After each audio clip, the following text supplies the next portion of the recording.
ഈ തുറന്നു പറച്ചിലിന് ഭയങ്കര കാര്യമായിട്ട് നമ്മൾ പറഞ്ഞു. പക്ഷേ ഈ തുറന്നു പറച്ചിൽ നമ്മൾ പറയുന്ന കാര്യങ്ങൾ സതുദ്ദേശത്തോടാണെങ്കിൽ പോലും മറ്റായ രീതിയിൽ വ്യാഖ്യാനിക്കപ്പെടുകയൊക്കെ ചെയ്യാം അല്ലേ. അത്തരത്തിൽ വനിതാ ദിനത്തിലെ മെസ്സേജ് ഭയങ്കര സ്വീകാര്യത കിട്ടി. ഭയങ്കര രീതിയിലേക്ക് ഒരു പോസിറ്റീവായിട്ട് റെസ്പോൺസ് വന്നു, റിയാക്ഷൻസ് ഒക്കെ വന്നു ഉണ്ട്. എപ്പോൾ പറയണമെന്ന് തോന്നി, അതായത് സമകാലികമായിട്ട് നടക്കുന്ന ഒരു വിഷയങ്ങളും അല്ലെങ്കിൽ സ്തുതിയായി ബന്ധപ്പെട്ട വിഷയത്തിൽ പറഞ്ഞു. പക്ഷെ ഞാൻ ചോദിക്കുന്നത് ആ ചിന്ത എപ്പോഴാണ് തുടങ്ങിയത്? എപ്പോഴും അത് ഇപ്പൊ കുറച്ച് നാളായിട്ടുള്ളൂ ഇത്തരത്തിലുള്ള പ്രവണത കാണാൻ തുടങ്ങിയിട്ട്. ഇപ്പോൾ മോൻ മീഡിയയിൽ വർക്ക് ചെയ്യുന്ന ഒരാളാണല്ലോ. കുറച്ച് മുമ്പ് വരെ എനിക്ക് തോന്നുന്നു ഒരു 1 ഇയർ അല്ലെങ്കിൽ ഒരു 2 ഇയർ ബാക്കൊക്കെ വരെ ഇങ്ങനെ നമ്മളൊക്കെ പോകുമ്പോൾ ഇങ്ങനെ പുറകെ വരുന്ന അത്തരത്തിലുള്ള രീതികളൊക്കെ ഉണ്ടായിരുന്നോ? ഈവൻസുകളായിട്ടെന്നുള്ള രീതിയിലേക്കുള്ള മീഡിയകൾ ഉണ്ടായിട്ട്, പക്ഷെ അത് വർഷങ്ങൾക്ക് മുമ്പെന്നുള്ളതല്ല. ഇപ്പൊ ഞാനൊന്ന് വന്ന ടൈം അല്ലെങ്കിൽ അവിടെ നിന്ന് ഒരു 5 വർഷം ഇങ്ങോട്ട് മുന്നോട്ട് നീങ്ങിയാകുമ്പോഴും ഇങ്ങനെയൊന്നുമില്ല. ഇത് ഞാൻ കണ്ടേക്കുന്ന ഈ ബോളിവുഡിലും ഹോളിവുഡിലൊക്കെ സെലിബ്രിറ്റീസ് വരുമ്പോൾ കുറെ പേര് മാം ഇങ്ങോട്ട് നോക്കൂ എന്നൊക്കെ പറയില്ലേ, അങ്ങനെയാണ് ഞാൻ കണ്ടിട്ടുള്ളത്. അതിവിടെ വന്നപ്പോൾ ഒരു കൗതുകം ഉണ്ടായി തീർച്ചയായിട്ടും. പക്ഷെ അതിനുശേഷം പിന്നീട് വന്നത് ഞാൻ ഭയങ്കര അത് ഞാൻ റിവൈൻഡ് ചെയ്ത് കേട്ടിട്ടുണ്ട്. ഇങ്ങനെ തന്നെയാണോ ചോദിക്കുന്നതെന്ന്? എന്ത് ധൈര്യമാണ് അങ്ങനെ സെലിബ്രിറ്റിനോടെന്നല്ല, ഒരു സ്ത്രീയോടോ ഒരു പുരുഷനോടോ അങ്ങനെ ചോദിക്കുമ്പോൾ ഞാൻ ഇതിപ്പോൾ എക്സ് ഓർ വൈ ആരോടും ആയിക്കോട്ടെ, ഞാൻ ഒരാളെയും ഉദ്ദേശിച്ച് തന്നെയല്ല പറഞ്ഞത്. ഞാൻ ആ പെർട്ടിക്കുലർ രീതികളെയാണ് എനിക്ക് ബുദ്ധിമുട്ട് തോന്നിച്ചത്. അതിപ്പോൾ മഞ്ജു പത്രോസ് ആണെങ്കിലും രേണു സുധി ആണെങ്കിലും രോഹനാണെങ്കിലും ആരോടാണെങ്കിലും ഇത്തരം പ്രവണതകൾ നല്ലതല്ല എന്ന് ഞാൻ പറഞ്ഞോളൂ. എന്താണെന്നറിയാമോ, ഇത് ഭയങ്കര നോർമലൈസ് ചെയ്തുകൊണ്ടിരിക്കുകയാണ്. അപ്പോൾ ഇനി വരുന്ന ഒരു കുട്ടിയെ സംബന്ധിച്ച്, ഇപ്പോൾ പുതിയതായിട്ട് വരുന്ന ഒരു കുട്ടിയെ സംബന്ധിച്ച് ഇവിടെ ഇങ്ങനെയാണ് ഇത് വേണ്ടത് എന്നുള്ളൊരു ധാരണ വരും. അങ്ങനെയല്ല, ഇവിടെ അങ്ങനെയല്ല. ഇത് തിരുത്തപ്പെടേണ്ടത് തന്നെയാണ്. ഒരാൾ വണ്ടിയിലോട്ട്, അത് തീർച്ചയായിട്ടും ഈ പ്രസ്തുത വ്യക്തിയെക്കുറിച്ചല്ല ഞാൻ പറഞ്ഞത്, അത് വേറൊരു വീഡിയോ ആയിരുന്നു. വണ്ടിയിലോട്ട് ഒരു പെൺകുട്ടി കയറുന്നു. ഇനിയിപ്പോൾ അവരുടെ അത് ആരാന്ന് പറയുന്നില്ല, അത് ഈ പറയുന്ന ആളല്ല. വണ്ടിയിലേക്ക് കയറുമ്പോൾ അവരുടെ ബാക്ക് ഷോട്ടാണ് വെച്ചിരിക്കുന്നത്. ഉറപ്പായിട്ടും അങ്ങനെയാണല്ലോ, ബാക്കിലാണല്ലോ ക്യാമറ നിൽക്കുന്നത്. എന്നിട്ട് ഏതവനാണ് ചോദിക്കുന്നത്, എനിക്ക് അവനൊന്ന് കാണുന്നുണ്ട്, അത് ആരാന്നറിയാമോ? പല മീഡിയകളിലും പക്ഷെ ഒരു പയ്യന്റെ ശബ്ദം തന്നെയാണ് എപ്പോഴും കേൾക്കുന്നത്, ആവർത്തിച്ച്. എനിക്ക് തോന്നുന്നു ഭയങ്കര സിമിലർ ആണ് ആ വോയിസ്. ആ പയ്യനാണ് പറയുന്നത്. അതെ, ആ പയ്യൻ തന്നെ ഈ പെർട്ടിക്കുലർ ചോദ്യങ്ങൾ ചോദിക്കുന്നത് ആ ചെറുക്കൻ തന്നെയാണെന്ന് എനിക്ക് തോന്നുന്നു. ആരാന്ന് എനിക്കറിയില്ല. എന്തൊരു വലിയ വണ്ടിയാ എന്ന് പറഞ്ഞു. ഓക്കെ, ആ വണ്ടിയാണെന്ന് പറഞ്ഞത് തെറ്റ്. കാരണം ഒരു വണ്ടിയെ നമ്മൾ എന്തൊരു വലിയ വണ്ടിയാണെന്ന് പറയണമെങ്കിൽ എന്ത് ചെയ്യണം? ആ വണ്ടിയുടെ ഫ്രണ്ട് വ്യൂ കാണണം, അല്ലെങ്കിൽ വണ്ടി മൊത്തത്തിൽ കാണണം. ഇപ്പോഴൊക്കെയാണ് എന്തൊരു വണ്ടിയാണെന്നുള്ള ചോദ്യത്തിന് പ്രസക്തിയുള്ളൂ. ഇത് ഒരു വണ്ടിയുടെ ഡോർ മാത്രം വെച്ചിട്ട് എന്തൊരു വലിയ വണ്ടിയാണെന്ന് ചോദിക്കുന്നതിനകത്ത് വൃത്തികേടല്ലേ? ചോദ്യം വരുന്നത് അങ്ങനെയും സ്ക്രീനിൽ കാണുന്നത് വിഷ്വൽ വേറെയും എന്നുള്ള രീതിയിൽ. അപ്പോൾ എന്തൊരു വലിയ വണ്ടിയാണെന്ന് ഇങ്ങനെ പറയുന്നു. ഈ പ്രസ്തുത വ്യക്തി കയറാൻ പോയ ആള് തിരിച്ചു നിന്നിട്ട് എങ്ങനെ ഒരു വല്ലാത്ത ചിരിയൊക്കെ ചിരിച്ചെന്തോ അത്. ഇപ്പം ഇപ്പോൾ ഞാൻ എന്നെ പറയട്ടെ, വേറൊരാളായിരുന്നെങ്കിൽ ചോദിച്ചാൽ എന്താണ് അങ്ങനെ ചോദിച്ചതെന്ന് ചോദിച്ചേനെ. ആ ഒരു ക്വസ്റ്റ്യൻ മാത്രം മതി. അവിടെ എന്താ നീ അങ്ങനെ ചോദിച്ചത്, ഏത് കണ്ടിട്ട് കാര്യം ചോദിച്ചതെന്ന് മാത്രം ചോദിച്ചാൽ മതി. അവിടെ ആ ചോദ്യം ഇല്ലാതായി പോകും. പക്ഷേ ഇത് ചോദിക്കുന്ന ഒരു പ്രവണത, ഇതിന് ആൻസർ ചെയ്യുന്ന വേറൊരു രീതി, ഇത് രണ്ടും ചോദ്യം ചെയ്യപ്പെടേണ്ടതാണെന്ന് എനിക്ക് ഇപ്പം ഈ കുറച്ച് നാളായിട്ട് എപ്പോഴും തോന്നിച്ചിട്ടുണ്ട്. പറഞ്ഞു വെക്കുന്ന നമ്മൾ അനുവദിക്കാതെ ഒരാൾക്ക് നമ്മളോട് ഇത്തരം ചോദ്യങ്ങൾ ചോദിക്കാനാവില്ല എന്ന് തന്നെയാണ്. അത് ഈ പ്രതികരിക്കേണ്ട സമയങ്ങളും കൂടെയും അതില്ലാതെ രീതിയിലേക്ക് ഇപ്പം ഇത്തരം വീഡിയോകളിൽ കണ്ടിട്ടുണ്ടായിരിക്കും. അപ്പം അങ്ങനെ ശരിക്കും തോന്നുന്നത് ഏത് രീതിയിൽ റിയാക്ട് ചെയ്യണം ഈ ചോദ്യങ്ങളോട്? ഫേസ് ചെയ്യാതിരിക്കാൻ ഒരു പ്രാവശ്യം ചോദിക്കാൻ പാടുള്ളൂ. ആ ബോധമില്ലാതെ അവൻ ഒരു പ്രാവശ്യം ചോദിച്ച ആ ചോദ്യത്തിൽ അവൻ ആ വ്യക്തിനോടെന്നല്ല പിന്നെ പുറത്തിറങ്ങി ഒരാളോട് ആ ചോദ്യം ചോദിക്കരുത്. ഇപ്പം ഒരാൾ അതിന് ഹാപ്പി ആയിട്ട് ആ ക്വസ്റ്റ്യനും കേട്ട് ഹാപ്പിയായി ചിരിച്ച് സന്തോഷിക്കുന്നത് കൊണ്ടാണ് ഇതെല്ലാവർക്കും ആപ്ലിക്കബിൾ ആണ്, ഇതെല്ലായിടത്തും പൊക്കോളും എന്നുള്ളൊരു ധാരണ ഇവരുടെ ഇടയിലോട്ട് വരുന്നത്. ആദ്യം മാറപ്പെടേണ്ടത് ഇത്തരത്തിലുള്ള മീഡിയകളുടെ ചോദ്യങ്ങൾ തന്നെയാണ്. ചോദിക്കുന്നത് കൊണ്ടാണല്ലോ ഇങ്ങനെ. ചിലപ്പോൾ ഇപ്പം ഞാൻ ഭയങ്കര നല്ലത്, ഭയങ്കര കുലസ്ത്രീ അങ്ങനെയല്ല ഞാൻ പറയുന്നത്. അതല്ല ഞാൻ ഉദ്ദേശിച്ചത്. ഇപ്പം ഞാൻ എൻ്റെ സൗഹൃദത്തിൻ്റെ ഇടയിൽ പലതും സംസാരിക്കുമായിരിക്കും. ഇപ്പോൾ എൻ്റെ കൂട്ടുകാരുടെ ഇടയ്ക്ക് ഞങ്ങൾ പല കാര്യങ്ങളും സംസാരിക്കും, ചിരിക്കും, കളിക്കും, വഴക്കുണ്ടാക്കും, ഇത്തരത്തിലുള്ള തമാശകളൊക്കെ പറയും. പക്ഷേ ഇതൊരു മീഡിയയിൽ വരുമ്പോൾ നമ്മളെല്ലാം പ്രൊഫഷണലി അല്ലേ ഇവിടെ വന്നിരിക്കുന്നത്. ചില ചോദ്യങ്ങളിലും മാത്രമല്ല, ഇപ്പോൾ പ്രത്യേകിച്ച് ഇത്തരം വീഡിയോകളിൽ ഭയങ്കരമായിട്ട് വിമർശനം പൊങ്കാല വീഡിയോയുമായി ബന്ധപ്പെട്ടിട്ടും ഉണ്ടായിരുന്നു എന്നുള്ളത്. അപ്പോൾ ശരിക്കും അത് മീഡിയയിൽ മാത്രം എന്നുള്ള രീതിയിലേക്ക് കുറ്റപ്പെടുത്താനും പറ്റില്ല. കാരണം സ്വാഭാവികമായിട്ട് ഇതിൻ്റെ ഇടയ്ക്ക് വന്ന് മീഡിയ വരണം എന്ന് ആവശ്യപ്പെടുന്ന ആർട്ടിസ്റ്റുകളും അവർക്ക് കൂടെ ഉണ്ട് എന്നുള്ളത് വളരെ വസ്തുതയാണ്. അപ്പം ഇത് രണ്ട് പക്ഷമുണ്ട് എന്നുള്ളത്.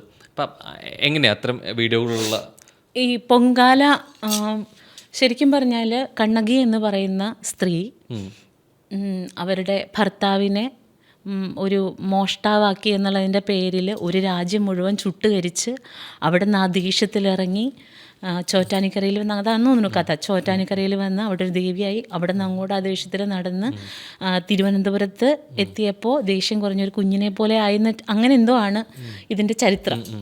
അപ്പോൾ ഈ കണ്ണകി എന്ന് പറയുന്ന സ്ത്രീക്ക് അവർ ഒരു അവരുടെ പേരിൽ വന്ന ഒരു ചെറിയ ചീത്തപ്പേരിൻ്റെ പേരിൽ അത്രയും വൈബ്രൻ്റ് ആയിട്ടുള്ളൊരു സ്ത്രീയാണ്, അത്രയും കറേജിയസ് ആയിട്ടുള്ളൊരു സ്ത്രീയാണ്. ഒരു നാടിനെ മുഴുവൻ ചുട്ടിരിക്കാൻ പ്രാപ്തിയുള്ള ഒരു സ്ത്രീക്ക് വേണ്ടിയിട്ട് പൊങ്കാല ഇടാൻ പോകുന്നതാണ് നമ്മൾ. കുറച്ചൊക്കെ കോമൺ സെൻസ് വേണമെന്ന് എനിക്ക് തോന്നിച്ചിട്ടുണ്ട്. കഴിഞ്ഞ പ്രാവശ്യം ഇതേപോലെ ഞാൻ പുളിമൂട് അവിടെയാണ് പൊങ്കാല ഇടാനിരുന്നത്. പുളിമൂട് ജംഗ്ഷനിൽ ട്രിവാൻഡ്രം അവിടെ സെക്രട്ടേറിയറ്റിൻ്റെ ഓപ്പോസിറ്റ് ഉള്ളിലേക്കുള്ളൊരു വഴിയിലായിരുന്നേ. വലിയ തിരക്കൊന്നും ഉണ്ടായില്ല, സുഖമായിട്ട് ഇടാനൊക്കെ പറ്റി. കുറേ കഴിഞ്ഞപ്പോൾ മീഡിയാസ് ഇങ്ങ് വരാൻ തുടങ്ങി. അതായത് ഈ തീ കത്തിക്കുന്ന ടൈം ആയപ്പോഴത്തേക്കും മീഡിയാസ് വരാൻ തുടങ്ങി. പിന്നെ ഇത് പ്രാർത്ഥിക്കാൻ പറ്റണ്ടേ, നമ്മൾ എന്തിനാ പോയിരിക്കുന്നത്? നമുക്ക് മനസ്സ് തുറന്നൊന്ന് പ്രാർത്ഥിക്കണം. അതിൻ്റെ ബോറടിക്കുന്നുണ്ടോ? ഞാൻ അതിൻ്റെ മുമ്പ് ഞാനിങ്ങനെ സ്കിപ്പ് ചെയ്ത് പോകുന്നു എനിക്ക് തോന്നുന്നുണ്ട്. അതിന് മുൻപ് ഞാൻ ശാസ്തമംഗലത്താണ് ഇട്ടത്. അപ്പോൾ ഞാൻ ഭയങ്കര സുഖം, എനിക്ക് ആ പൊങ്കാല കഴിഞ്ഞപ്പോൾ ഭയങ്കര സന്തോഷവും തൃപ്തിയും. നമ്മളെല്ലാ ദിവസത്തെയും പ്രാർത്ഥനകൾ ഈശ്വരൻ്റെ അടുത്ത് എത്തൂല എന്ന് വിശ്വസിക്കുന്ന ഒരാളാണ് ഞാൻ. ചില ദിവസം പ്രാർത്ഥിക്കുമ്പോൾ നമുക്കറിയാതെ കണ്ണിൽ നിന്നൊക്കെ വെള്ളം വരും, ഒരു വല്ലാത്ത സന്തോഷമൊക്കെ കിട്ടും. അങ്ങനെ ഒരു ദിവസമായിരുന്നു അന്ന്. അപ്പോൾ ആ ഒരു പ്രതീക്ഷയിലാണ് രണ്ടാമത്തെ പ്രാവശ്യം ഞാൻ പോകുന്നത്. പ്രാർത്ഥിക്കാൻ പറ്റിയില്ല എന്ന് മാത്രമല്ല, ദേഷ്യം വരുന്ന എങ്ങനെയെങ്കിലും ഇത് കഴിഞ്ഞാൽ മതി എന്നൊക്കെ ആയിപ്പോയി. കാരണം ഇങ്ങനെ 5-6 പേര് ഇങ്ങനെ വരുന്നു, അവർ തീ കത്തിക്കുന്നു. അപ്പം ഈ അടുപ്പ് കൊളുത്തി കഴിയുമ്പോൾ തന്നെ ഫ്രണ്ടിൽ നിന്ന് ഭയങ്കര വെയിൽ വരും. നമുക്ക് തീരെ ഇപ്പം ശീലമില്ലാത്ത, പണ്ടൊക്കെ ആണെങ്കിൽ കുഴപ്പമില്ല, ഇപ്പം അങ്ങനെ അധികം ആർക്കും തീയിൽ കത്തിച്ച് ശീലമില്ല. പുക ഇങ്ങോട്ട് വന്നിട്ട് നമ്മുടെ അടുപ്പിൻ്റെ മാത്രമല്ല, ചുറ്റുമുള്ള അടുപ്പിൻ്റെ പുക ഇങ്ങ് വരും. കണ്ണിൽ നിന്ന് മൂക്കിൽ നിന്നൊക്കെ വെള്ളം വന്നിട്ട് നമുക്ക് നമ്മുടെ കോസ്റ്റ്യൂം എങ്ങനെയാണെന്നൊന്നും നമുക്ക് അന്നേരം മനസ്സിലാവില്ല. എല്ലാം കണ്ണൊക്കെ തുടയ്ക്കാനും നമ്മൾ. അപ്പോൾ ഈ സമയത്താണ് ഇവരിത് നിന്ന് ഷൂട്ട് ചെയ്യുന്നത്. ഞാൻ എല്ലാ തെറ്റും മീഡിയയുടെ പേരിൽ പറയല്ല. പക്ഷെ എന്തുകൊണ്ട് ഷൂട്ട് ചെയ്യരുതെന്ന് പറഞ്ഞില്ല? അതാ നേരത്തെ പറഞ്ഞില്ല, ഇപ്പൊ ഓൾറെഡി ചോദ്യങ്ങൾ വന്നു. അപ്പൊ നമുക്ക് ചോദിക്കാന്ന് പറയാം. അതേ രീതിയിലേക്ക് തന്നെ നമുക്ക് വീഡിയോ എടുക്കണമെങ്കിൽ നമുക്ക് വേണ്ടെന്ന് നമുക്ക് പറയാമല്ലോ. ആ വോയിസ് എന്തുണ്ടാകും? അത് അവരോടൊക്കെ ചോദിച്ചാൽ കിട്ടേടാ, എന്ത് പറയാനായിട്ട്, അത് പ്രാർത്ഥിക്കട്ടേടാ. ഇതിൻ്റെ ഇടയ്ക്ക് സിനിമയുടെ കുറിച്ച് ചോദിച്ച ആൾക്കാർ വരെ ഉണ്ട്. അപ്പോഴും ഞാൻ പറഞ്ഞു, ഇത് ഇവിടുത്തെ അതല്ലല്ലോ ഇവിടുത്തെ മാറ്റർ, ഞാൻ പൊങ്കാലിടാൻ വന്നല്ലേ, പ്രാർത്ഥിക്കട്ടെന്നൊക്കെ പറയുന്നുണ്ട്. പക്ഷെ ഇവർ അങ്ങനെ പറഞ്ഞാൽ പോകുന്ന ആൾക്കാരല്ല, അങ്ങനെ പോവില്ല അവർ. ഓക്കെ, നിങ്ങൾ ആൻസർ ചെയ്യേണ്ട, അവിടെ നിന്ന് ഷൂട്ട് ചെയ്യും. അവിടെ വെറുതെ നിന്ന് അവരതങ്ങനെ പകർത്തിക്കൊണ്ടിരിക്കും. അല്ല, ഇതൊക്കെ പറഞ്ഞിട്ടുണ്ട്. നിങ്ങൾ എന്തിനാ വന്നത്, പ്രാർത്ഥിക്കുക, അതൊക്കെ പറഞ്ഞിട്ടുണ്ട്. അതുകൊണ്ട് ഇപ്രാവശ്യം എന്ത് ചെയ്തു, ഒരാളും ഇല്ലാത്ത സ്ഥലം നോക്കി ഞങ്ങൾ വരാത്തതാ. ഈ പ്രാവശ്യം ഇട്ടു, പൊങ്കാലയ്ക്ക് ഇതിട്ടു. അപ്പോൾ പൊങ്കാലയൊക്കെ ഇട്ട് കഴിഞ്ഞ് ഒരു തീയൊക്കെ കത്തിച്ച് ചോറൊക്കെ വേകാറായിരുന്ന സമയത്ത് എനിക്കൊരു കോള് വന്നു ഫോണിൽ. അപ്പം ഞാൻ ഫോൺ എടുത്തു കഴിഞ്ഞപ്പോഴത്തേക്കും ചേച്ചി എവിടെയാണെന്ന് ചോദിച്ചു. അപ്പോൾ ആരാന്ന് എനിക്ക് മനസ്സിലായി. ഞാൻ പറഞ്ഞു ഞാനിവിടെ പൊങ്കാല ഇടുവാണ്, ആരാണ്, എന്തെങ്കിലും അത്യാവശ്യം ഉണ്ടോ എന്ന് ചോദിച്ചു. അപ്പോൾ പറഞ്ഞു ചേച്ചി ഞാൻ ഏതോ ഒരു ചാനൽ, ഞാൻ പറയുന്നില്ല, ഒരു ചാനലിൻ്റെ പേര് പറഞ്ഞു. അപ്പം ഞാൻ പറഞ്ഞു അയ്യോ മോനെ വരണ്ട കേട്ടോ, ഞാൻ നിങ്ങളിൽ നിന്നൊക്കെ രക്ഷപ്പെടാൻ വേണ്ടിയിട്ടാണ് ആരും അറിയാതെ ഒരു സ്ഥലത്ത് വന്നിരുന്ന് പൊങ്കാല ഇട്ടത്, അതുകൊണ്ടിട്ട് വരണ്ടെന്ന് പറഞ്ഞു. ചേച്ചി ഞാൻ ആ വഴി വരുന്നുണ്ട്, അപ്പോൾ ജസ്റ്റ് ഒന്ന് കയറി നോക്കാം എന്ന് പറഞ്ഞു. അങ്ങനെ ഇവർ വന്ന് പക്ഷെ ഒന്നും ചോദിച്ചൊന്നുമില്ല കേട്ടോ. അവർ വന്ന് വീഡിയോ എടുത്ത് അവരങ്ങ് പോയി. തോന്നുന്നു വിശ്വാസങ്ങൾക്ക് അപ്പുറത്തേക്ക് കുറച്ചുകൂടി സജീവമായിട്ട് ഞങ്ങൾ ഇവിടെ ഉണ്ട് എന്നുള്ളത് അറിയിക്കണം. എനിക്ക് സീരിയസ് ആയിട്ട് അത് തോന്നിച്ചിട്ടുണ്ട്. പല ഓൺലൈൻ മീഡിയാസും നമ്മളോട് പറഞ്ഞിട്ടുണ്ട്, ഇന്ന ആർട്ടിസ്റ്റുകളൊക്കെ ഞങ്ങളെ വിളിച്ചിട്ടാണ് ഞങ്ങൾ പോകുന്നത്, പൊങ്കാലയുടെ ടൈമിൽ അങ്ങനെ പോകുന്നത് അതിന് വേണ്ടിയിട്ടാണ് എന്ന് അങ്ങനെ പറഞ്ഞിട്ടുണ്ട്. അപ്പുറത്തേക്ക് ഇതൊരു ഫാഷനായിട്ട് മാറിയിട്ടുണ്ട് എന്ന് തോന്നുന്നു. ഞാനിപ്പോൾ അധികമൊന്നും ആയില്ല പൊങ്കാല ഇടാൻ തുടങ്ങിയിട്ട്. പക്ഷെ ഇതിൻ്റെ പ്രശ്നം എന്താണെന്നറിയാമോ, ഈ പൊങ്കാലയുടെ തലേ ദിവസം നമ്മൾ വെറുതെ തമ്പാനൂർ വഴിയൊക്കെ ഒന്ന് പോയി നോക്കണം. ചെറിയ കുഞ്ഞു മക്കളെ കൊണ്ട് പൊരിവെയിലത്ത് തലേ ദിവസം മുതലേ വന്ന് കിടക്കുന്ന സാധു മനുഷ്യരുണ്ട്. അവരൊക്കെ പ്യുവറായിട്ടുള്ള അവർക്കൊന്നും ഒരു മീഡിയയിലും വരാനുള്ള ആൾക്കാരല്ല. അവരെല്ലാവരും ഭയങ്കരമായിട്ടുള്ള ഭക്തിയുടെ പേരിൽ തമ്പാനൂർ കുടയില്ലാതെ നിൽക്കുന്ന ഒരവസ്ഥ ഒന്ന് ആലോചിച്ച് നോക്ക്.